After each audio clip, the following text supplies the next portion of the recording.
Hi, everybody. This is Thea again. So, today's workout is going to be a little bit different, where I'm really going to be just showing and demonstrating some workouts that I would like you to incorporate every day. So, in addition to doing those videos, these exercises, these five basic exercises, are going to work some of the problem areas that a lot of people have, which is going to focus on the core kind of trunk area, which is the lower back, the hip flexors, the abdominals, and the middle back. Okay. So, these next couple slides, there's only five of them. They're going to be demonstration slides.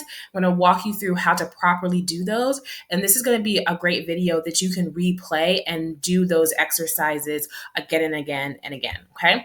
So let me actually start.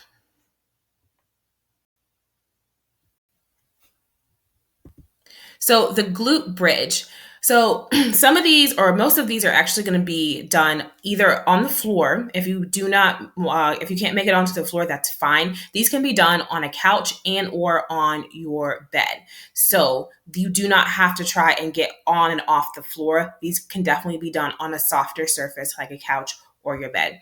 Now, the glute bridge or hip bridge is going to be something that works your bottom. So those are your glutes, your hamstrings, those are the back of your legs. So they're strengthening those, and then they are also going to be stretching out your hip flexors. So when we sit a lot, our hip flexors get really tight because they're always in that kind of 90-degree angle. So with these, it's a really good stretch to try and push the hips up, elongate those hip flexor muscles, elongate your core and a little bit of your quads, the front of your legs, while strengthening your lower back, your glutes, those your butt muscles and your hamstrings. So this is a video on actually how to do those. Glute bridges, aka hip bridges. To do a glute bridge, you're going to lay it flat on your back, lift your bottom and your hips off the ground, and then lower them back down. Each time, you want to try to make sure that you have a nice straight line all the way from your knees down to your shoulders, just to make sure that you're lifting and squeezing in your glutes as best as you can. These are your hip bridges.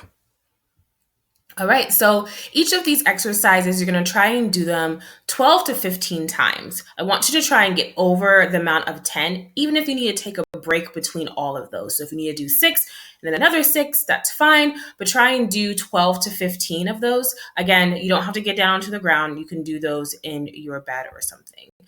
Now, the leg lowering, these are going to be working again your hip flexors and your abdominals, so your core area.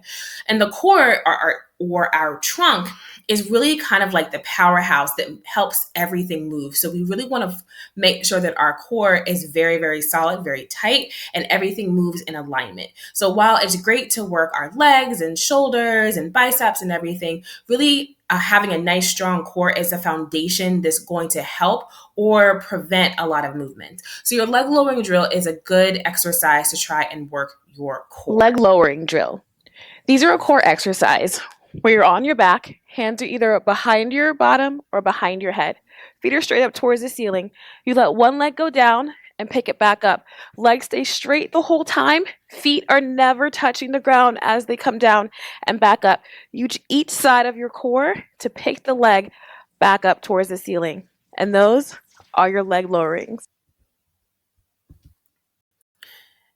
And again, the boat pose is another core workout. But this thing with the boat pose is you're lowering your legs down, but you're also engaging a lot of your upper and your upper back and your upper kind of chest because your arms are going to be over your head. So you're engaging your core. You're also using your shoulders and a lot of your leg muscles. So I'm going to show you the demonstration for that boat pose. The boat pose hold. The boat pose hold is a little different than the V-sit hold in that your back is on the mat. Arms are still up, feet are straight out, tucking in that core nice and flat, holding it as long as time allows or as long as you can hold it. So I mentioned as long as time allows. So with this one, it's more of a time situation. I want you to try and at least hold it for about 10 seconds. If you can hold it for longer than that, that's great. Sometimes I'm trying to get you to just do about 30 seconds. Some people are able to hold it for a minute, but if you can do it in 10-second spurts a few times, that'll definitely help your core. What I didn't mention was that when you're doing these, you want to try and pull your belly button down towards the mat or your bed or your spine or something. So you're really engaging those muscles and pulling them down. So you don't want to try to have like a peak in your core because you're only using one or two different muscles. So if you're pulling and flattening down your core, you're using a wider range or wider array of muscles in your abdominals.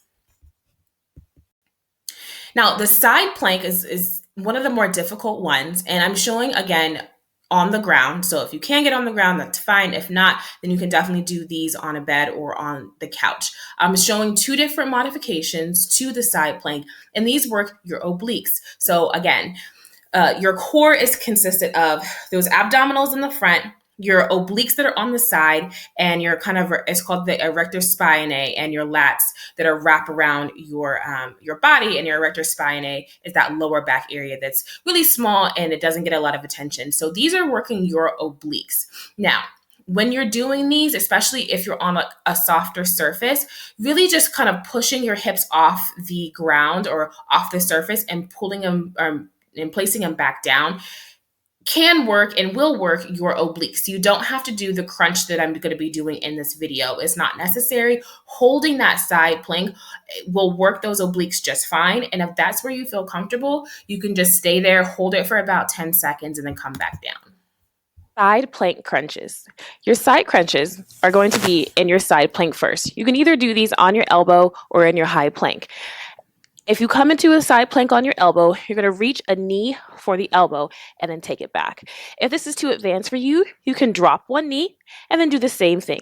Just leave your hip off the mat so you can get a nice crunch on both sides of your obliques. And these are your side crunches. And just making sure that you're doing the same thing on both sides. So if you do a 10-second hold on each side a few times, just flip yourself over and then make sure you do the same thing on the other side. So we are working both sides. We're not lopsided.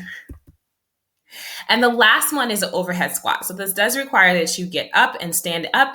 If you need to hold on to something, you can grab a chair or you can grab a wall. So these overhead squats, while they do work your core, they're more focused on the middle back and the back of the shoulders. I have a dumbbell in my hands, I think, but you do not have to have a weight. It's just making sure that you're keeping your arms straight and your knees are bent, as I'm going to explain, is enough. So when you're doing these, you want to make sure that your chest is up, back is nice and straight, so you can work that middle and upper back as we're getting these done. Non-weighted overhead squats. When you do an overhead squat without weights, you're going to sit back into your hips just like you would a normal squat and raise the arms above your head up towards the ceiling. You're going to feel it working your middle back as well. As you stand, you lower your arms. These are your overhead squats. So you might or might not have noticed that when I raise my arms over my head, I also let my head fall down just a bit. So when you're doing these, and I'm always talking about aligning your back and keeping your back nice and straight. So I also want you to keep your head in line with everything else too. So when you're lifting your arms, letting your head fall so it's in line with the rest of your spine. So you get a nice flat back, working that middle back, working the back of those shoulders, those posterior deltoids, and a little bit of that lower back as well. Since it is a squat, you will be working your legs as well. So it's a great kind of full body workout that works everything almost simultaneously. And you can do, again, 12 to 15 of these a few times, and that will be more than enough. So going back through all of these workouts or all of these exercises, these are great to do every day in addition to the stretch routine that we did at the beginning of the week. These are going to help strengthen a lot of underdeveloped muscles that we might get if we're sitting a lot, especially if we're rounding our shoulders forward. It's going to help pull and strengthen the back as well, and then really focus on that core area. So if we do have some type of balance issues, that our core will be able to sustain us or hold us up so we won't have any falls, or will lessen the amount of falls that we might get, and we'll have a nice strong core to support the rest of our body. So I hope those make sense. If you do have questions, definitely make sure that you either visit the Terrific website or call the Terrific number and ask for one of the dietitians or nutritionists, and they should be able to help you with some of these exercises. I hope you all learned something, and I will talk to you soon. Bye-bye.